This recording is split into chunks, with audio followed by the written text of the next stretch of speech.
This conference will now be recorded. Sorry.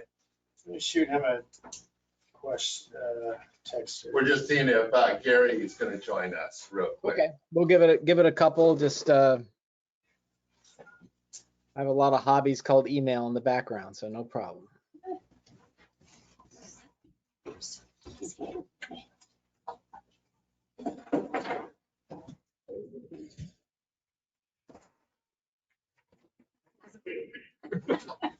Damaging lions.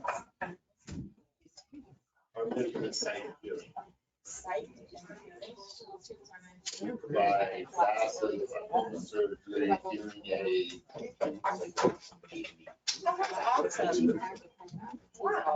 It was originally founded as like a bunch of business people. This conference will now be recorded. All right, welcome to the November 1st Lake Stevens Board of Commissioners meeting. I'll open it and turn it over to our utility chair, Commissioner Wright.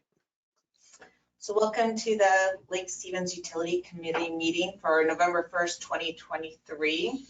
And we'll go ahead and do a roll call. So from the sewer district, we have Kevin Koshy, Dan Lorenzen, myself, Andrea Wright, and from the city, Ryan Donahue, Brett Gailey, and then possibly Gary Petersagan. Yeah, he's CO1. He's not. Yes, I'm here. Okay, perfect. Wonderful. So we'll go ahead and open it up to a public forum and see if there's anyone in the audience or on the virtual wall who would like to share a thought with the utility committee.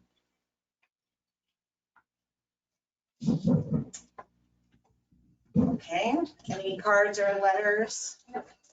Great. We'll go ahead and move on then to Board A with information sharing, and Aaron is going to discuss the accelerated assumption. Take it away. Jonathan's going to project a presentation I put together today, or we put together. Full screen.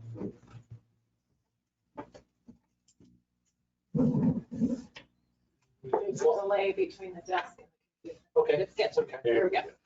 So the presentation is really focused on the transition plan.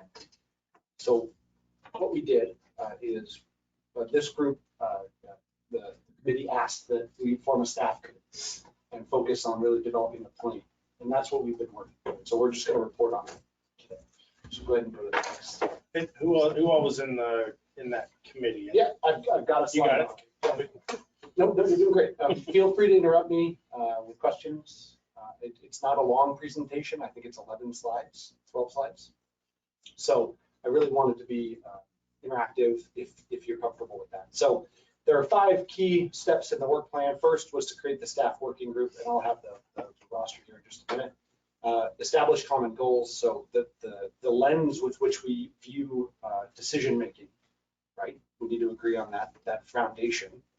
Develop a plan, which we have a sort of a draft of in here. So identify the tasks, the requirements, the resources, the durations, all of the things it takes to deliver essentially a project or a task, and put a timeline together. Develop organizational charts for the transition itself, and then bring back a draft agreement that sort of reconciles the city's version with the sewer district's version. Great. Here's the working group. From the sewer district, we had Mariah Lowe, Jonathan Dix, Rosalind Gork, Rosengortz. Gortz. Sorry.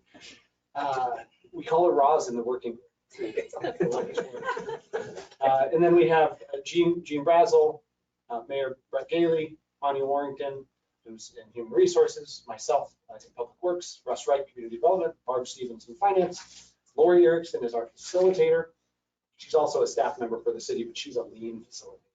She's just a great facilitator. And then Troy Stevens in IT.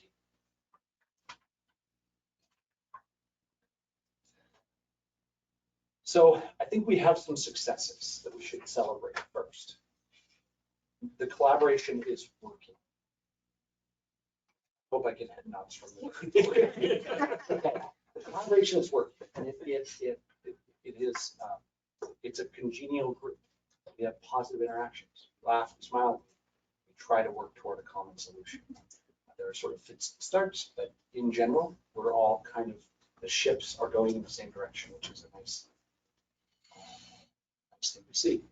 We have an improved understanding. I think the goal setting has given us sort of some mutual respect and a common foundation to work from. And then we've made progress. You know, this thing really started sort of end of August into September. We have something to show for it, and we're going to share it today. And the picture there on the right is a sticky note exercise that we worked on early on to identify the tasks and which bucket they fit into. The must-dos, the things that can wait, flexible. So this was beginning the planning process. Simple way. Give me that. I don't know why it says common goals. I wanted to share this with the group, or we wanted to share this with the group. So first things first, protect the ratepayer. And there are 6 criteria there. Benefit constituents, debt, level of service, rates, continuity of service, and good governance. We agree on that. That's a common value, common goal. Protect the environment, water quality, ecology standards. Employees, it's really important to us. In fact, that's the longest list. Culture and cohesiveness. We need to work toward an us mentality rather than a them mentality. That's not always easy to do. Level of service, including internal support. Knowledge bank. We want to maintain the people and the knowledge, right? It's really important. Change management. We need to be thoughtful about rolling things out. There is the simple sort of drone-like implementation of a plan. We know we're dealing with a plan that involves people. So we have to be thoughtful. Right people, the right job, maintaining each employee's employment and professional development. The fourth one is timeline schedule. We know we're trying to work towards something that's a common goal. We want to have a timeline. We want to have a schedule that will deliver this for us. Transparency. We share documents openly, even if they're uncomfortable. I certainly do. I think you guys do too. And so that's important as well. Improve efficiency is the last one. So the reason we're doing this, we think that there are some opportunities for a mutual benefit. So aligning capital projects, business processes, permitting, those things are benefits. Any questions on that one? Any comments from the staff group? Just that it was a collaborative effort, and I'm impressed with where we're at today. And we're in a much better place today than we were a year ago. Pleased with that. Yeah, for sure. Okay. All right. My team will tell you that I always put things in buckets. Don't know why, just makes it easy for me to understand. So we put things in buckets. We had a must-do bucket. We had a some before, some after bucket. We had a can wait bucket and a flexible and need more info bucket. What these things are, these little virtual sticky notes, are the beginning of the plan. Essentially, this is the beginning of a work breakdown structure with project management. What are the things that we have to do? We did this collaboratively. It was on a mural board, actually. It took several hours. Go to the next one. So then you start to align the sticky notes into a schedule and who is responsible. So human resources, planning, finance, legal, IT, administration. Who is going to be the owner of the task and when will the task happen? What are the interconnections? So we did a sticky note exercise collaboratively on that as well. Developing a plan. So now you're getting to the details. We know what we have to do. We know who's involved. We know how long it will take. We know if there are consultants involved. We know a lot more than we did before. So we can begin to put together an actual plan. How quickly can we deliver this, or how slowly can we deliver this based on the resources we put into the system? That's the variable. Right? I mean, there are other things that influence it. There are deadlines and court proceedings and things like that. But generally speaking, the way this schedule works is the people going into it, the resources. So we ran 2 models. We ran an existing condition model and a transition manager model. The existing condition model is we continue to just use the free resources, I put the air quotes, free resources of the transition team toward this effort. We ran that model. And I hope there's a visual in a minute here. Show that. And the other option is create a transition manager. So somebody that's dedicated to this. They give the full 1,700 or 2080 hours in the year to the thing, to making the transition happen. Obviously, the one with more resources is going to go faster. I'm not necessarily suggesting today that's necessarily absolutely the way to go. This is just a data point. It's important to remember that. Okay. So I tried to keep common milestones in these charts, but I want you to really focus on the working group convened around September 1st of this year. This is the existing condition.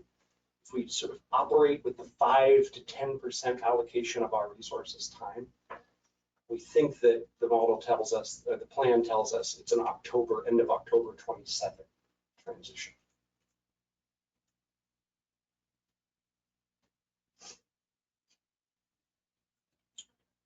And then for consistency's sake, I use the same milestones. But with the transition manager, it's possible to get to a 1/125 unification. Takes about a year. I ran the model several times. It is quite complex, as Mariah has noticed, and sort of given a lot of comments back on things that we have tweaked. But generally speaking, I think it's fairly reliable to say that that's around the date that it could happen.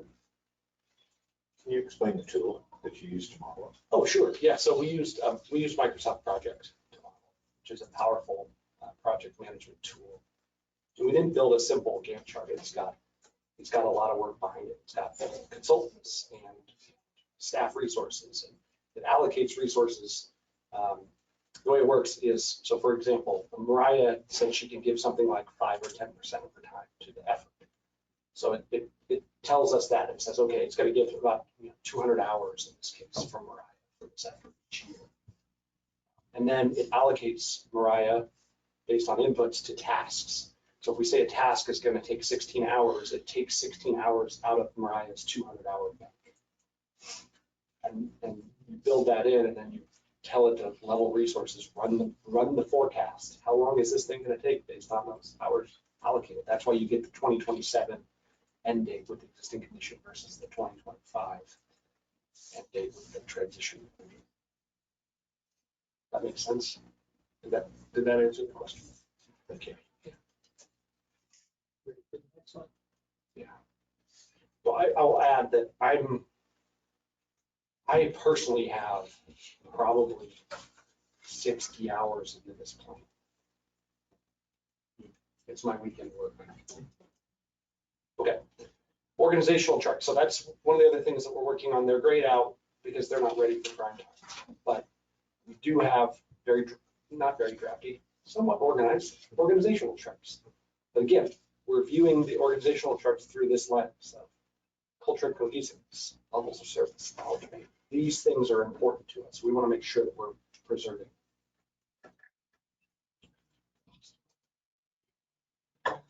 And then the draft agreement is underway, and I'll remind you, we're viewing it through the lens again of all of our values. So we've already begun redlining the 2 plans, and I think we have sort of a merged document, kind of, but it's very drafty.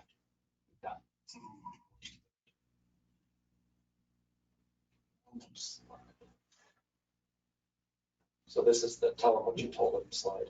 We created a staff working group, did it. We established common goals, we completed that. We developed a plan, I think we're around 90% complete. We developed organizational charts, I think we're around 90% complete, and the draft agreement is underway. I think that's it.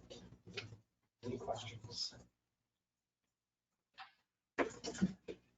The only, I mean, I was looking at it, yeah, it's, I appreciate everybody's work on it. And then I'm kind of looking at this because my eyes aren't as clear as they used to be. So the font's a little smaller, but I'm making.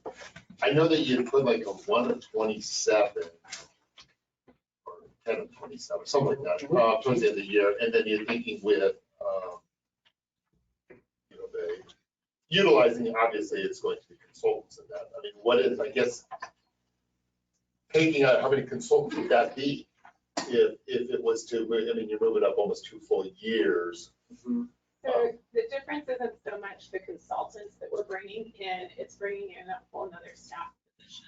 The transition manager is the difference. Okay. So what's the cost associated with that? It would be a full FTE, so it could be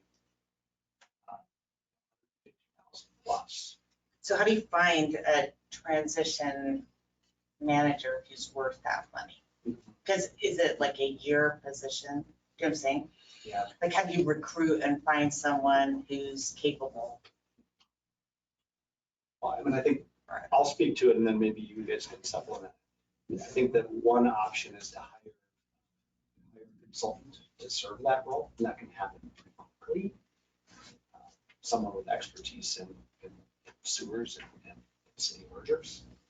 Another option we've contemplated is having Mariah fulfill that role, and then potentially having a person backfill the GM role, finding a balance there. So there's a few ways to accomplish that. So we don't necessarily have to have an outside person. I think it'd be more difficult to have an outside person to come in and try to transition it versus Mariah doing it. She already built the plan. And instead either backfilling her or backfilling Jonathan, depending upon what level we wanted to do that at. Is there a city option instead of having, you know what I'm saying?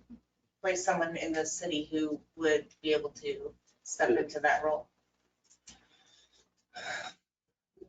I would almost think it would probably, if it was something, you'd want both. You'd want to have an equal representation in the context if that was something you're going to look at, because I think one thing that you're going to run into in a headwind is going to be if it was Centric Sewer bring it into the fold, they may not understand all of the dynamics that go on the city side and vice versa. So how do you designate personnel from each side, right? It kind of sounds like your model was kind of built with maybe a 10% what everybody's inputting of the group to try to get in there. So you're trying to get this 100% of somebody's time and effort put in there. And that's what it might take. Well, I mean, that's just a thought in that aspect, because it may be tough. I mean, I think that for my course of action on it, I think it's Mariah, because she knows your guys' operations. She's built this plan with our staff, so she understands where the city's at and what the city can do. And if she was dedicated to doing just that, she's more intelligent enough to knock it out. And she didn't pay me to say that. well, I wouldn't think that, I mean, yeah, no, I understand that. I mean, in that context. What I don't want to a certain degree is we take somebody as great and shining as we've got operating an organization now, and you remove that. I don't want to, I'm not taking away from the rest of the staff. Because I think that, you know, people, we have people fill in just like you have people fill in that need when somebody's not there. But that's a huge role guarantee of a vacuum for us in a sense. And I just don't want to see the district side kind of to falter. And we wouldn't want to see that either. I think Kevin, were you gonna say something? I saw him unmute. Oh, sorry. No, that's right. I just thought I'd breathe without being on the mic. But my comments, I mean, first, I mean, congratulations to the staff team. And this is a huge accomplishment, getting to this level of common understanding. And I think this is something we've kind of been missing, or the electeds have been, and myself included, been talking past each other for a long time.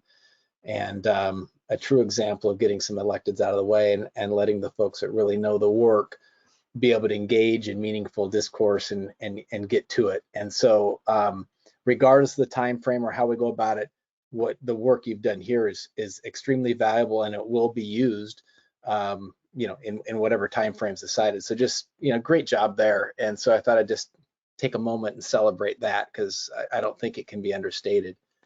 On the project plan, I guess a couple questions on that, if I could just dive in there a little, maybe a little deeper. When we look at the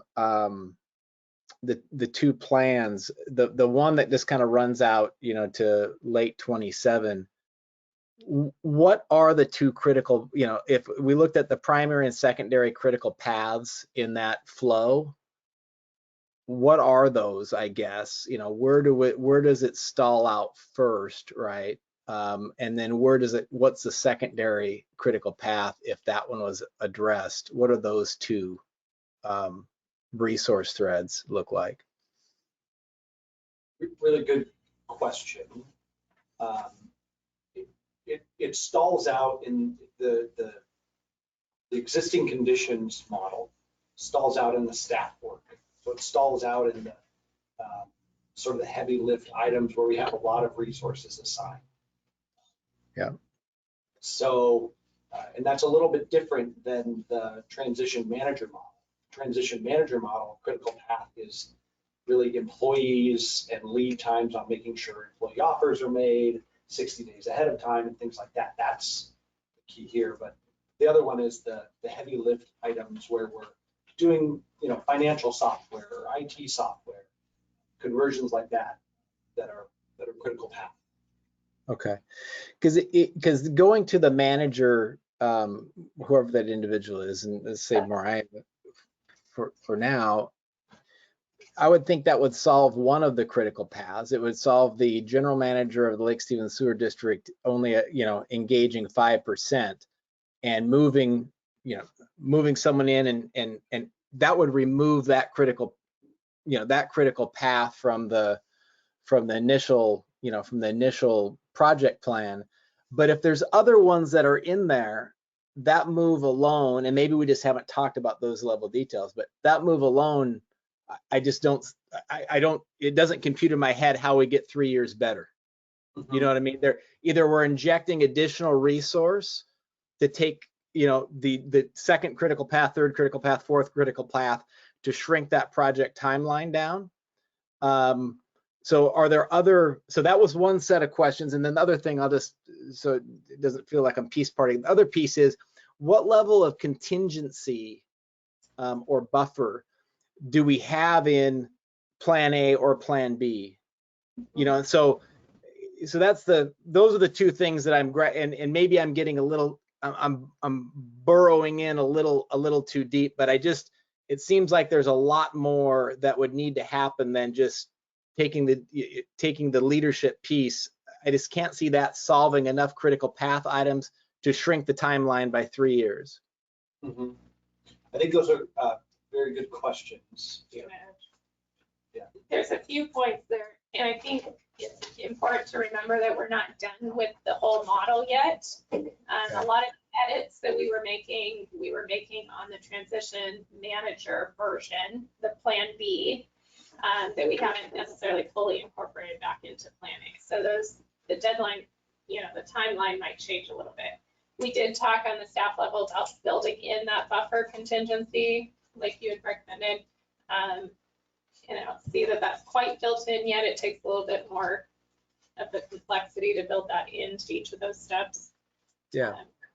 Okay, and that's fair. And you know, it's a draft plan. Here's where we're at. Here's the work, and it's again, get back to my initial comment. It's good work. I mean, so those would be the things that I guess I would suggest would be maybe a follow-on refinement is really look at those critical paths on plan A and make sure that whatever we're doing over in plan B, it's not just addressing the top one, but it's the second and third one, that there's some level of contingency in there, some amount of buffer or contingency in there, especially where maybe there's more unknowns, you know, that maybe in that lower right-hand sticky note quadrant where those things that we need to figure out that maybe we, you know, are still open, that we buffer some of those, look at what that's like. And then the third thing I would say to consider is as we inject resources to excel, because I can, accelerating the plan is I think where we're gonna go here, right? Or that's where the dialogue's gonna be pointed to. That's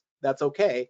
But where we're injecting additional resources that aren't in our collective city district family yet, I would just encourage us, I live in the consulting world, and a lot of times when we inject those resources, I just would suggest that we think about it as typically it's not 1 + 1. It's usually 1 - a half for a period of time. And then you get 1 plus maybe a half. Because as folks come into our environment, come into the joint culture and figure it out and get grounded and start doing real work or backing up real work to really free people, there's that, it's not a 1 + 1. So I just make sure we have a very maybe realistic view of that kind of dynamic in that. Because I tell you, when I inject consultants into a corporation or even a small business, we're soaking up a ton of time of that staff figuring out which way's up, right? What are your care abouts? How do you do this? How do you measure it? What's your culture? How does this org chart work? How do you get, all the stuff that all of us have experienced coming into a new role, right? I'm not saying anything anybody in the room doesn't know, but let's just try to account for that in some way, either in the contingencies or in the runway to get whatever incremental resources up to speed, that kind of thing. So those would be my 3 things: contingency, the critical path piece, and then injecting resources, having a real kind of jaundiced eye towards how much uplift we get in what time frames for that, because a lot of times it feels like you go slower to go faster. So that would be my initial cut at it. Thanks.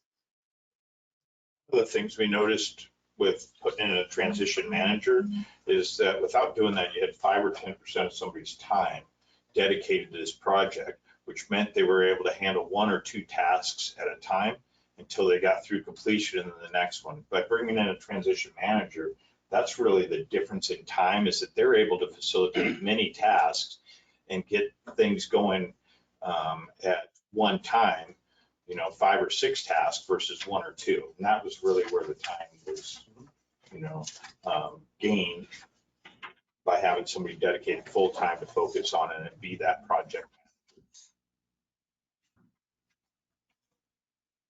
But I agree with you, Kevin. We can always bring in, a consultant to be the GM instead of Mariah, or to be the operations person. If we put John into the GM spot and we did an operations consultant, right? But I agree with you. Well, we've got to buffer that, because you don't get a true 1 FTE because they don't know what they're doing for the first 3 months, right? Ish. So depending on who you get. So I agree with you. There's some buffer time there, and I think we understand that, and that's probably vetting that next 10% out on the plan to figure that part out. And which level do we do it at? Do we do it at Mariah's level or John's level? I don't know.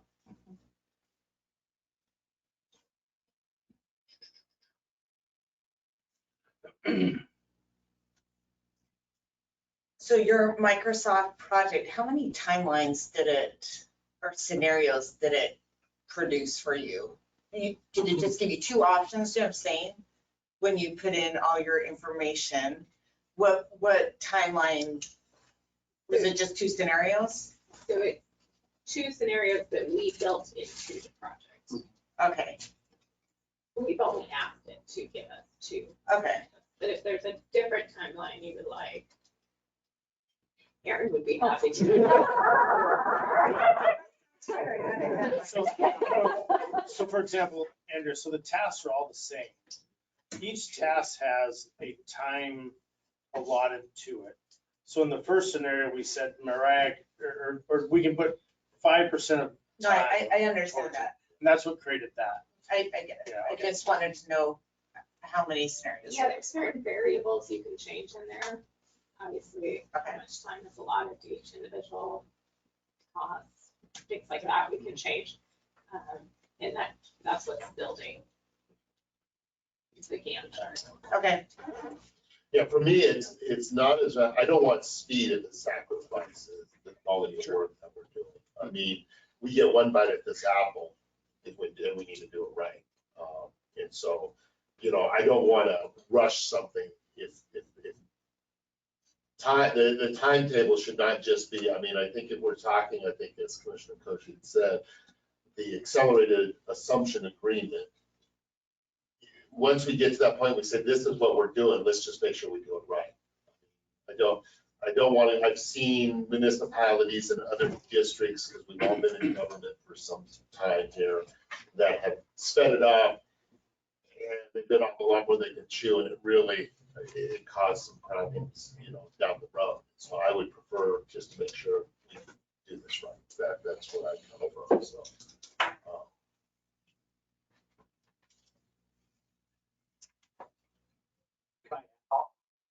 I'd like to add something. So I think that the transition manager option is going to add some efficiency. So we've even experienced it at our the team level where we're working is it takes us 45 minutes back to where we were at the last meeting because we're spreading these things out because we're running around. You guys are running the sewer utility. I'm running the public works department. My mind is on very other things. There's an advantage to the transition manager. That along. That's the one thing they're doing, not rebooting every time. I think it helps maintain momentum when momentum is started.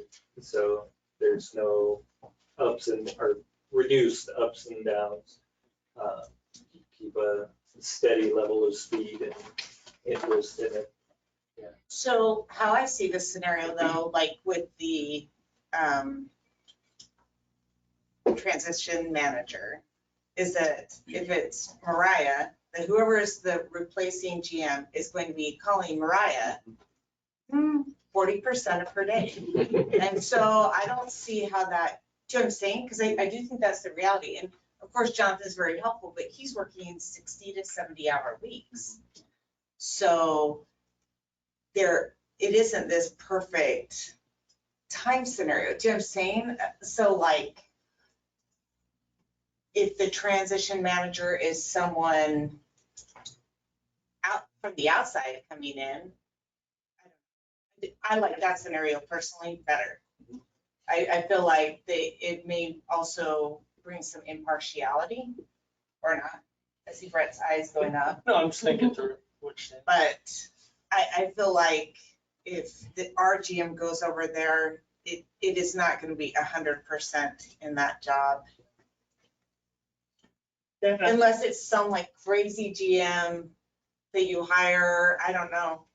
I don't think they're out there. I go to these conferences and it is so hard to find skilled and educated people in the field.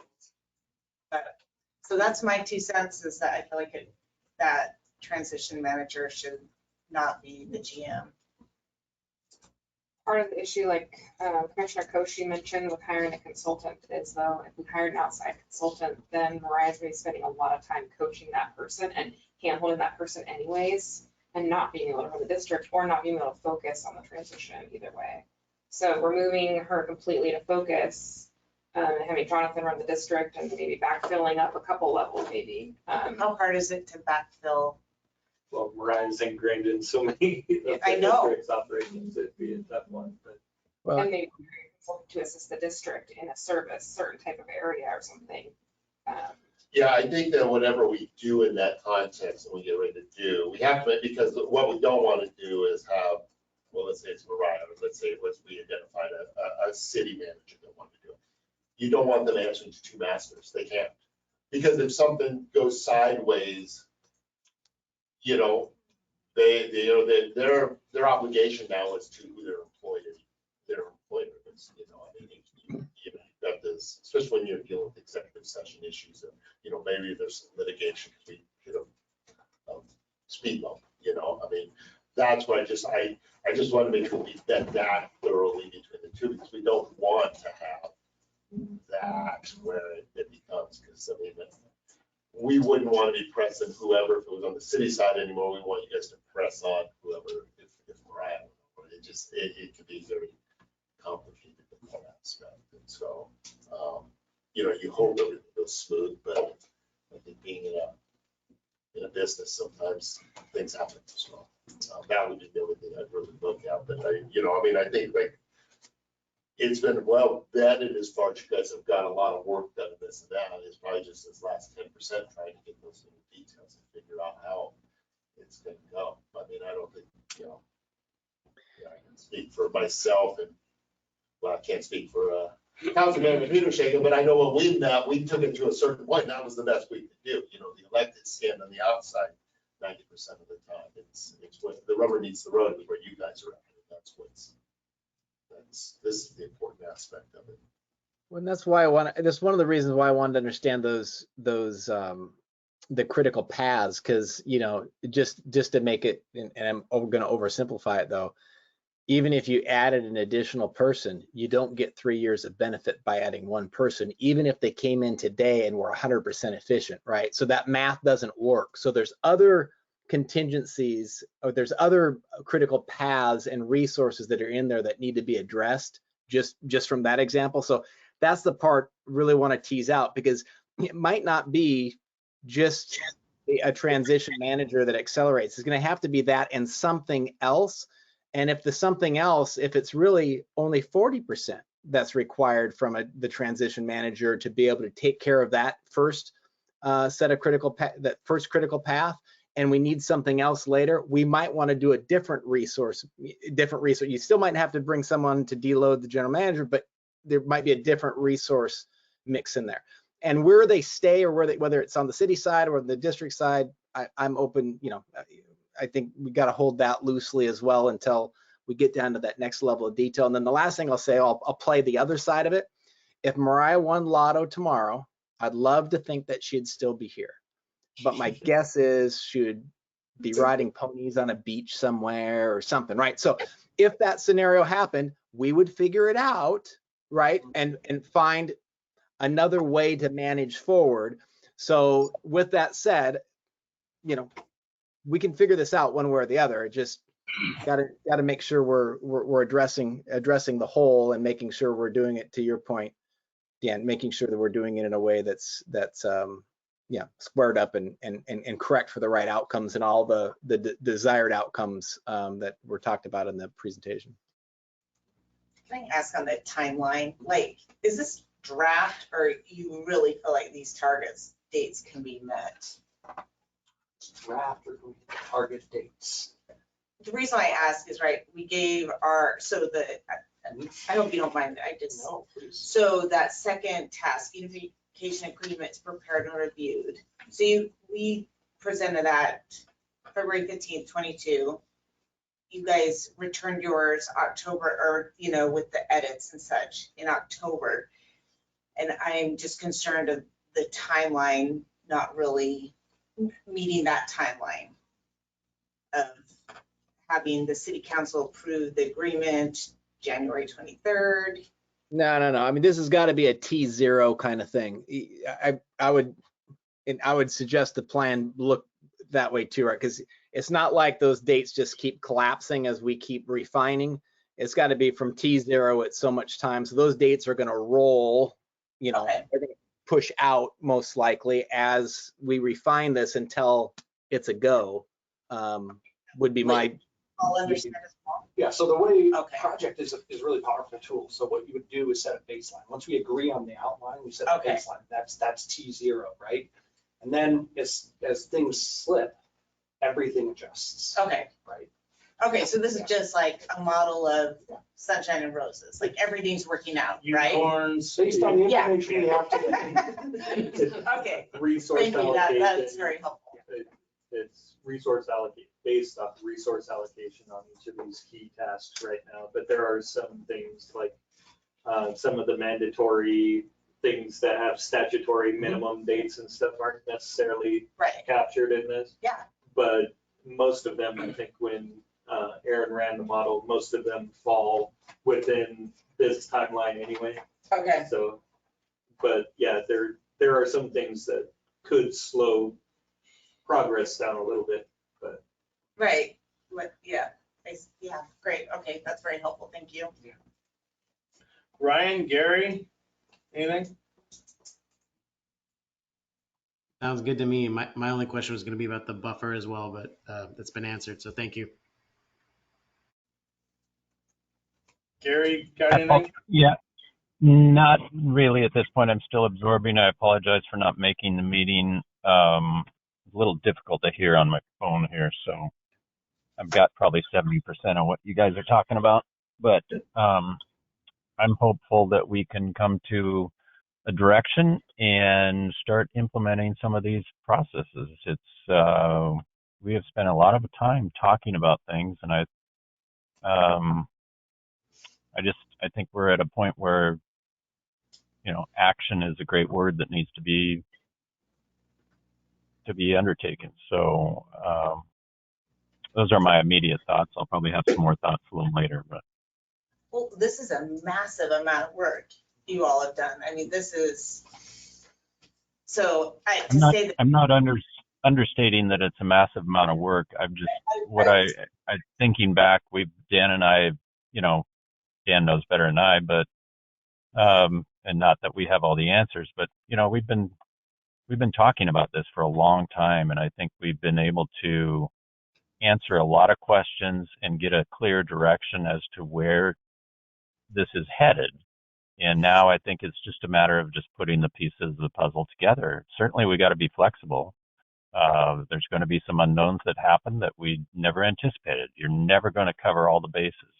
But at the same time, if we don't take the action forward, we're not going to get there. So. And I will say some of the action has already started as we're going through this plan on the staff level. Just as an example, we've already started looking at the accounting software that we need to move through. We've already started the IT discovery process. So it's not just been talk. We really have been working towards the eventual solutions and the pieces now that we've identified them that we know we have to go forward with. Yeah, okay, that's great to hear. Great to hear. I appreciate that.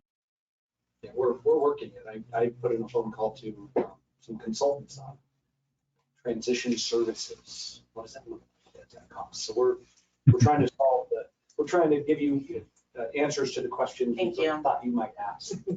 Just to get together. Great. Does anybody else have any questions, any more questions for Aaron or comments? Perfect. Oh, Well, so let me. This is Russ. Go ahead. So let me kind of summarize what I've heard that you would like to have us come back with.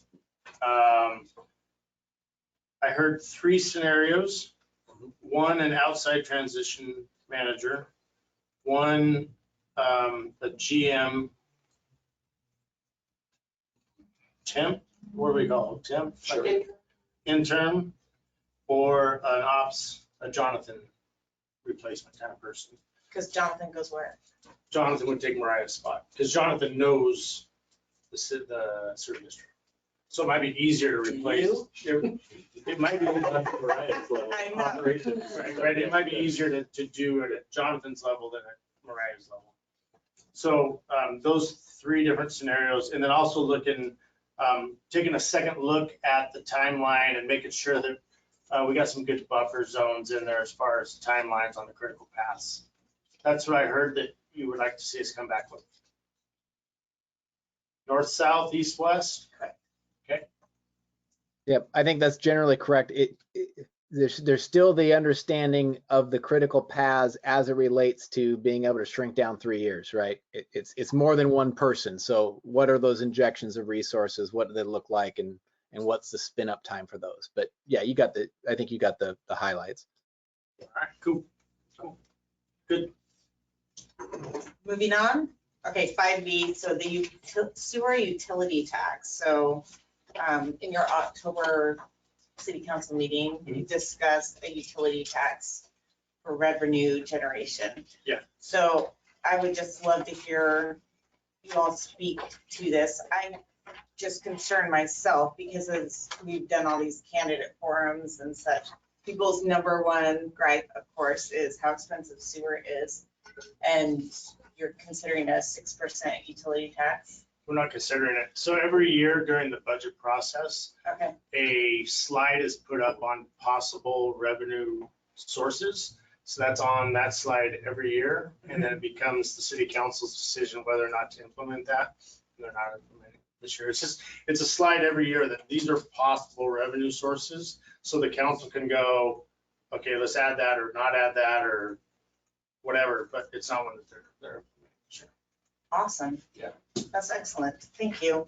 Any I other, know it's always a scary slide. I just feel bad for And it is the a scary common slide. person. Yeah. Buying groceries, No, you know, 15 items and it's $120. It's just the, I'm with you. all right, thank you. I know you have a family. Okay, we'll go ahead and move on to project review. Jonathan's gonna take 5A and B. So the 2C upgrade, gravity and force main projects, our consultant should have resubmittal and comment letter back by the end of the week. And then also our building permit app and revised plans. We will be, I believe, asking for the variance on the setback for our electrical building. But we should be resubmitting, if not by the end of the week, the following week. Our consultants' servers were hacked, so it's delayed their deliverables by a couple of weeks. So, yeah, that should be done.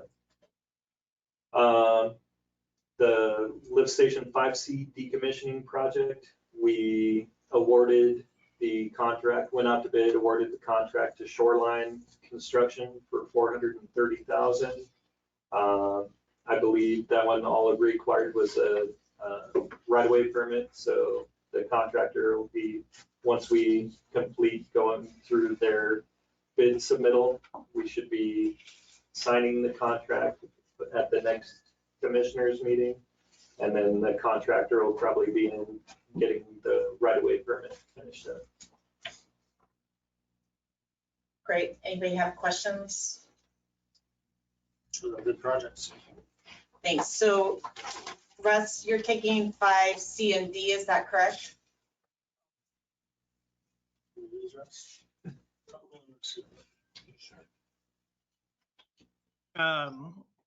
Not that I know of. I can certainly provide comment. What's on the, I don't have the agenda in front of me.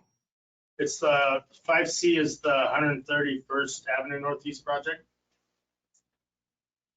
Is that gonna be you or Aaron? Oh, great. So, yeah, we have contracts for both of those. Aaron can add on, but 131st, we're at 60% design. We have provided comments back. It's a little bit bigger of a project. The city's looking at it for economic development. So it has the sewer extension portion, but it also provides some of the road infrastructure we need to also invigorate the industrial center. And then the lift station project, the Machias lift station, we do have a contractor on board. We'll be doing a kickoff meeting shortly, and we do have the grant contract finalized. And then hopefully, if both of those projects go smoothly through the design phase, we can go out and seek additional grant funds next year to do construction. Yeah.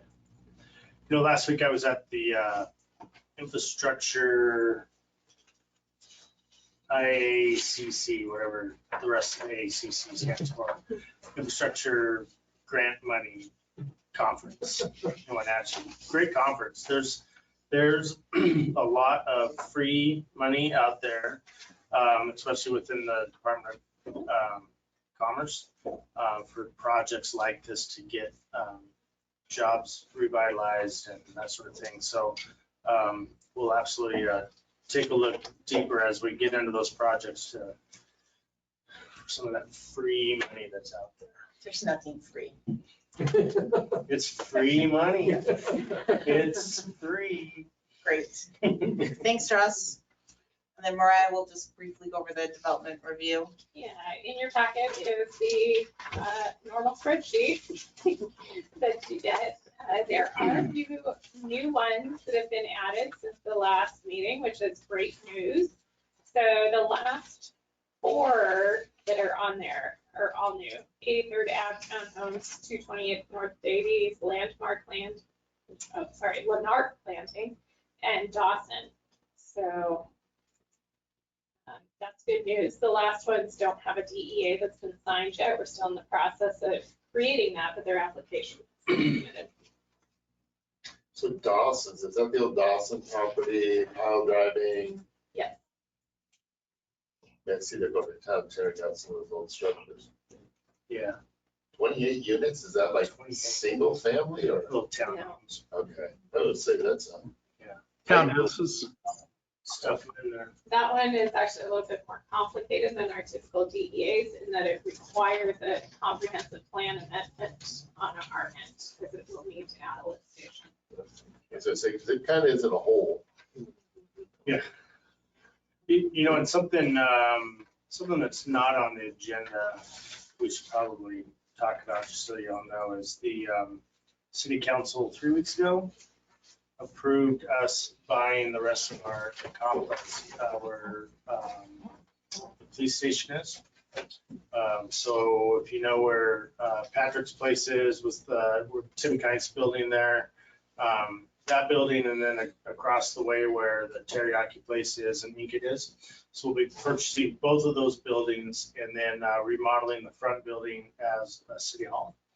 And then we're looking at above where the physical therapy spot is, turning that into city council, who knows what kind of chambers up there. So pretty exciting. It'll get us out of North Cove, get some parking in there, get some more community space in there. And it just makes a lot of dominoes start falling around the city. So Did the city buy that when they bought the PD? Was that, or did they already sell that by that time? we bought the PD building and the subway building. Okay, And those two buildings, the other two buildings were left out. yeah. Yes, those are the two we're buying now. I know when we purchased it as when I was on the the fire side, way back in the day. We tried to sell to the city at that time, the subway building, because the city had $800,000 that was given as a grant. And they just couldn't do it. They couldn't do it, so they had to give it back. But, So I think what triggered my mind on that is, so part of that project is, so the folks that currently own those properties will build a new building this next summer behind Burger King. And possibly up to 3 buildings, right? That will be all commercial space. Some of those tenants will actually move over, some of them won't. But there'll be some more commercial space created for this, which is nice. Can I ask one follow-up question on that? Yeah, go. I assume we're using bonds to finance it. There's some sale of property monies that will go towards it, and then some bonds, yes. Okay. But no, And- it's all councilmanic, no increase in taxes right now. Okay, so there's enough loose OpEx to cover. Yeah. 300, 400, 500 grand a year, or whatever it is. Yep. All right, cool. That's great. That's Not those are really- nice buildings. Well I'm not- screwed together. Yeah, I'm not gonna reach into your pocket, Kevin. I think we're good. He's good for it. He's good for it, yeah. Maybe I'll reach in. Okay, great. We entertain a motion to approve the September 27th, 2023 meeting minutes. so move. Really quick on that, small thing, I noticed my last name is misspelled. That's the only thing. What? I know, right? That could be plausible deniability. You weren't here, right? Anyone want to second it? Second. Great. The minutes have been approved with Ryan's name spelled correctly. So as far as our next utility meeting goes, what should we, How long do we need to work out those scenarios and stuff? Keeping in mind that this is November. Yeah, so we moved a lot of our meetings up at the end of the month because obviously like city staff, people are gone, so it might be December, if that, because there's also another major holiday in the middle of that. But we could always move it to like a middle of December just to close that out, because like we're already November 1, so. Could we do November 29th?